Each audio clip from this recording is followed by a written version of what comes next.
Hi students, एक important question discuss करते हैं जो वेब ऑप्टिक्स रिलेटेड है। तो इसमें हम देखते हैं ये क्वेश्चंस क्या दिया हुआ है। ये 2015 में आपका आया था सीबीएसई एग्जाम में। तो ये क्या था, the ratio of the widths of two slits in Young's double slit experiment is 4:1, right. और इसमें क्या दिया हुआ है, evaluate the ratio of intensities at maximum and minimum, right. तो इसमें ये क्या होगा, देखो, जो इंटेंसिटी और स्लीट विड्थ ये आपको पता है, जो वाईडीएसई में हमने ऑलरेडी पढ़ा हुआ है, राइट। वाईडीएसई में क्या था हमारा, जो इंटेंसिटी था that is directly proportional to the width. तो I1 अपन I2 ये आपका क्या हो जाएगा, that will be equal to your W1 upon W2, right. तो क्वेश्चन में क्या दिया हुआ है, W1 W2 विड्थ कितना दिया हुआ है, 4:1। आपको पता है जो इंटेंसिटी होता है वो एम्पलीट्यूड का स्क्वायर के साथ डायरेक्टली प्रोपोर्शनल होता है, बिकॉज हमें ऑलरेडी पता है I is directly proportional to A square. तो इधर मैं लिख सकता हूँ A1 square by A2 square, ये मेरा कितना हो जाएगा 4/1। तो A1 बाई A2 कितना हो जाएगा मेरा, A1 बाई A2 मेरा हो जाएगा 4/1, सो स्क्वायर रूट हो जाएगा, सो दिस इज 2/1, राइट। तो इससे मुझे क्या पता चल रहा है, यार A1 is equal to 2A2, A1 is equal to 2A2, right. अब आपको क्या पूछा है कि ratio of the intensities maxima and minima आप निकालो।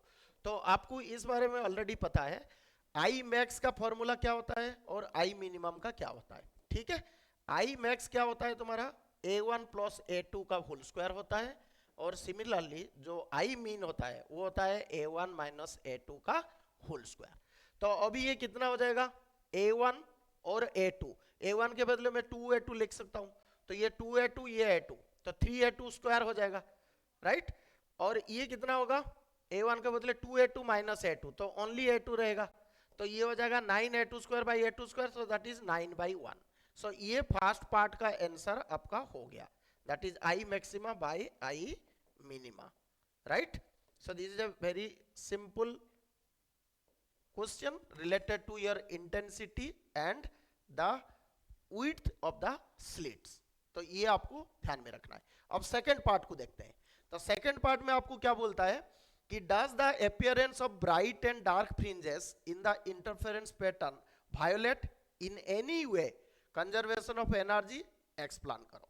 तो आप इसमें देखो, अगर हम कंजर्वेशन ऑफ एनर्जी की करें तो फर्स्ट ऑप्शन इज, ये वायोलेट करता है, no, it does not violate the law of conservation of energy, ठीक है। कैसे, क्योंकि देखो जब ये इंटरफेरेंस पैटर्न हमें मिलता है तो सेंटर पे जैसे मुझे ब्राइट मिला, उसके बाद डार्क, फिर ब्राइट, फिर डार्क, ऐसे करके मुझे मिलता है। तो बेसिकली जो डार्क होता है उसमें इंटेंसिटी तुम्हारा कम होता है, दैट इज सपोज इंटेंसिटी आप 0 मान लो वाईडीएसई में, और ये मैक्सिमम होता है। तो नॉर्मली ये क्या होता है, जहां पे इंटेंसिटी मैक्सिमम हो रहा है, जो ब्राइट फ्रिंज और डार्क फ्रिंज है, तो ये जो इंटेंसिटी है वो क्या करता है, रीडिस्ट्रीब्यूट होते हैं। रीडिस्ट्रीब्यूट का मतलब जैसे इंटेंसिटी डार्क फ्रिंज में 0 हो गया और इधर मैक्सिमम हुआ, तो जो टोटल एवरेज इंटेंसिटी रहता है वो ऑलवेज सेम रहता है। समझ में आ गया, जो एवरेज इंटेंसिटी होता है वो तुम्हारा कांस्टेंट रहता है, राइट। तो इसका मतलब एवरेज इंटेंसिटी कितना होता है तुम्हारा, I max plus I minimum upon 2, right.